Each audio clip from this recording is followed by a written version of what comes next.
আগের বার ইলেকশনে বলেছিল, তার আগের বার ব্যাংক অ্যাকাউন্টে 15 লক্ষ টাকা করে দেবে। আর কি বলেছিল, 2 কোটি বেকারদের চাকরি দেবে। কেউ 1 টাকাও পেয়েছেন?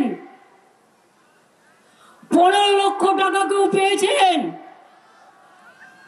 এমনকি 5 লক্ষ, 2 লক্ষ, 10 লক্ষ, 9 লক্ষ, 13 লক্ষ, 14 লক্ষ, 12 লক্ষ, 11 লক্ষ।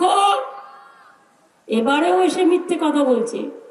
আর বিজেপির লোকেরা লজ্জাও করে না। লক্ষ্মীর ভান্ডারটা বাংলার স্কিম, অন্য রাজ্য মডেল করছে, কিন্তু সব বিজেপি রাজ্যে চালু করেনি। পারবে না ওরা করতে, ওরা দেয় না। ইলেকশনের সময় 2 মাস দেয়, তারপরে আর দেয় না। বিনা পয়সায় রেশন দেবো বলেছিলাম, আমরা দিই। মনে রাখবেন, ওরা যে সংখ্যাটায় দেয় সব লোককে দেয় না। ওরা 40% দিলে আমরা 100% দিই।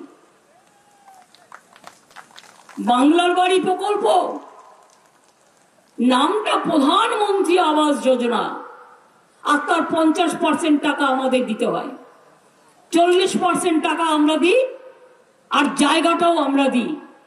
তাহলে কত হলো? 50-50। তাহলে তোমার নাম কেন থাকবে? আমি আপনাদের বলি, গ্যাসের দাম কত বাড়িয়েছিল?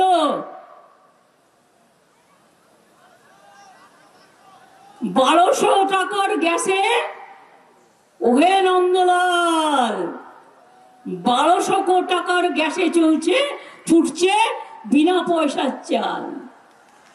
আজকে ইলেকশনের আগে 200 কমাইছে, আর ইলেকশন চইলা গেলে আরো 2000 বাড়াইয়া দিবে। তখন কি করবেন? কেরোসিন বন্ধ, চিনি বন্ধ, গ্যাস বন্ধ, খাবেনটা কি? 100 দিনের কাজ বন্ধ। আর শুধু নিজে নাটক করে বেড়ায় সব বিজেপির লোকেরা। আর ওদের একটাই দেবতা, আমরা তাকে অসম্মান করি না, সব দেবতাকেই আমরা সম্মান করি, কিন্তু ওদের মতো ইলেকশনের আগে দাঙ্গা করি না। কারণ আমার কাছে হিন্দু, মুসলমান, শিখ, ইসাই, রাজবংশী, কামতাপুরি থেকে শুরু করে নেপালি, গোর্খা, শিখ, সবাই আমরা ভাই ভাই, সবাই আমরা ভাই বোন। এটাই আমাদের একতা, এটাই আমাদের রাখি বন্ধন, এটাই আমাদের দোয়া, এটাই আমাদের ঈদ, এটাই আমাদের দুর্গা পুজো, এটাই আমাদের ভাদু পুজো, এটাই আমাদের রমজান, এটাই আমাদের বড়দিন, সবটাই।